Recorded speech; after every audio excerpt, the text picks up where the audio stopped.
Hola, soy Ignacio Torralba, el Tiet, y esto es Entender de Vinos. Este va a ser un vídeo un poco técnico, pero tenéis que verlo.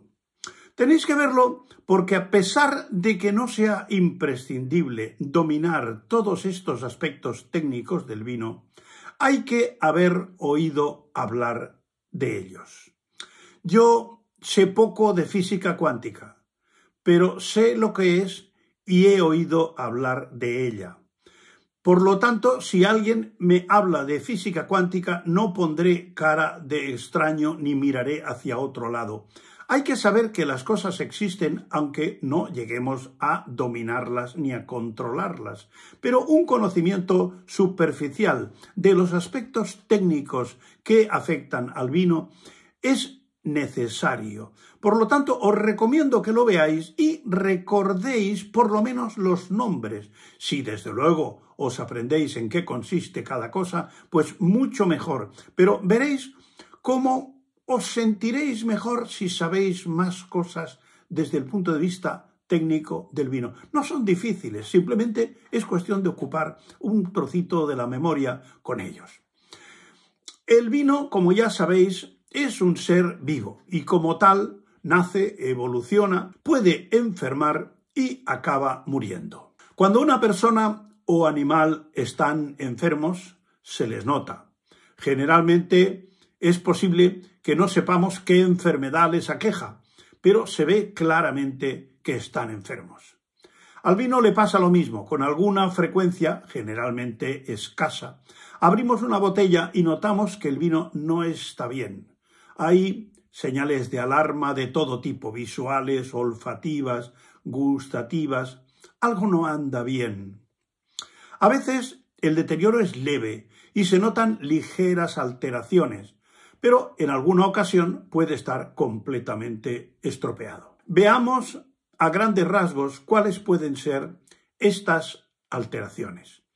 Repito, no hace falta que las estudiéis en profundidad, pero hay que haber oído hablar de ellas. Es muy importante. Os aconsejo que lo veáis. En primer lugar está la oxidación o ajerezado. Una prolongada exposición al oxígeno del aire oxida el vino y afecta a todos los tipos de vino, aunque en menos medida a los que han tenido crianza oxidativa, porque ya han tomado durante la misma casi todo el oxígeno que necesitaban. Los vinos blancos se oscurecen, los tintos se amarronean, los rosados pierden las notas carmín y toman notas cobrizas o notas de color piel de cebolla.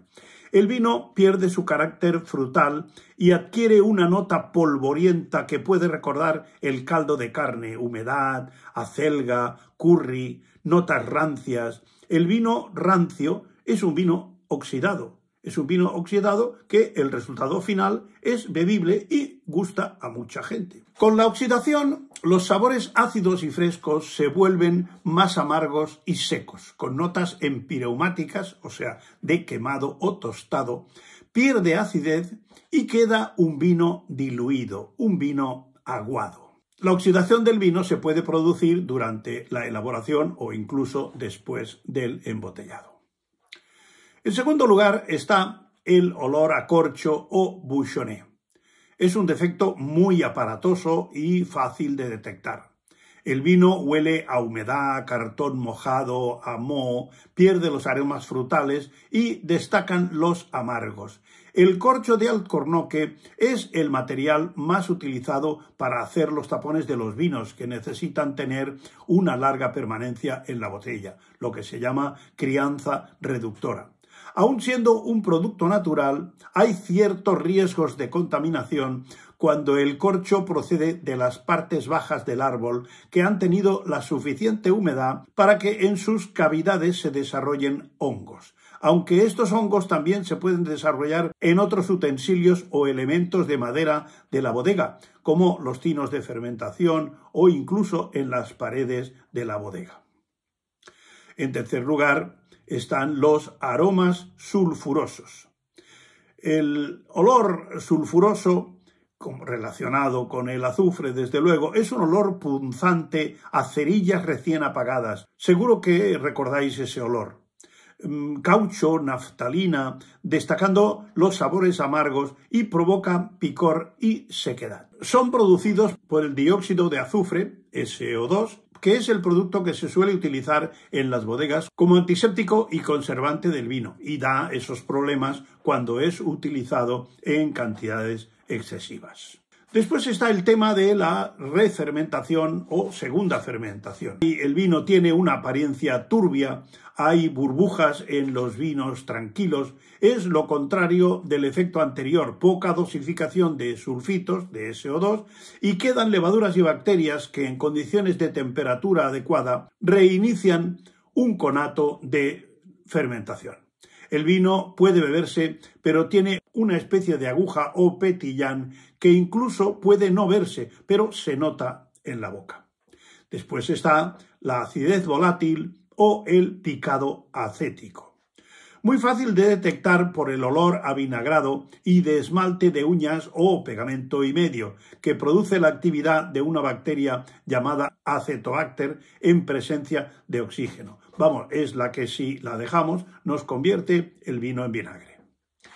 Luego tenemos el olor de huevos podridos o reducción. Es el olor del sulfídrico, notas de huevos podridos, de bomba fétida, ajo, vegetales en descomposición, restos de azufre, de un azufrado tardío de las cepas, generalmente es producido por restos de azufre, insuficiente clarificación de los mostos blancos antes de la fermentación o insuficiente aireación durante la vinificación. Todo es malo, mucha cantidad de oxígeno nos oxida los vinos y poca también produce el efecto contrario.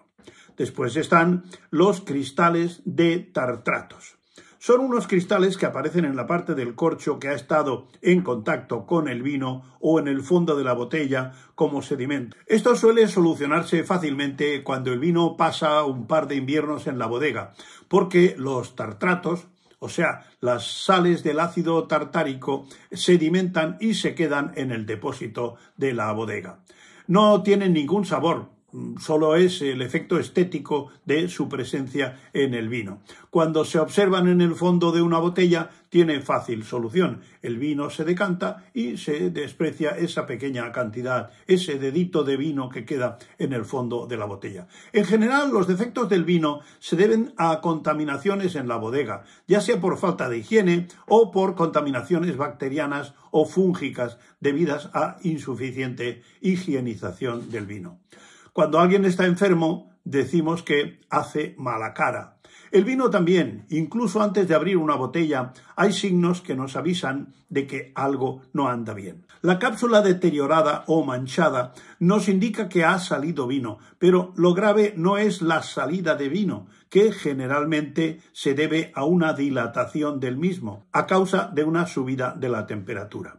Lo grave será que cuando la temperatura baje, el vino se retraerá y por donde ha salido vino entrará aire del exterior. Y si ese aire está contaminado por bacterias, esporas, olores desagradables, etc., el deterioro del vino de dentro de la botella es seguro. Otro aspecto de la mala cara del vino sería el nivel de líquido en la botella. Cuando ha bajado del cuello y está por los hombros, es un mal asunto. Por lo mismo que en el caso anterior, si el vino no está, es que ha salido. Otro de los síntomas es la etiqueta deteriorada. La humedad y los mohos estropean la etiqueta, que en realidad es muy delicada. Después, el estado del corcho. Incluso antes de abrir una botella, si el corcho cede a la presión, significa que su estado es deficiente. Por lo que hay dos opciones: consumir el vino si está en buenas condiciones o reencorcharlo si después de probarlo vemos que puede aguantar más tiempo.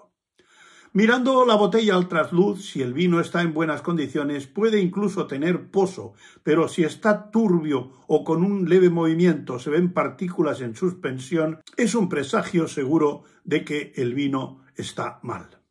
Todas las alteraciones del vino son fácilmente detectables por un consumidor aficionado con conocimientos básicos, aunque hay otras enfermedades del vino que tienen un carácter más técnico y generalmente no son tan conocidas por el consumidor.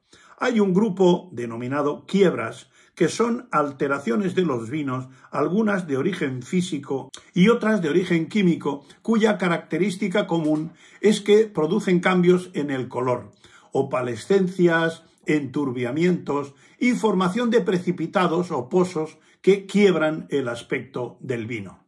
Quiebra es la traducción de una palabra francesa, cassé, que significa roto. Hay que haber oído hablar de ellas. No es necesario ser un experto en quiebras del vino, pero hay que haber oído de las quiebras del vino. Las más comunes son las siguientes. La quiebra o precipitación tartárica.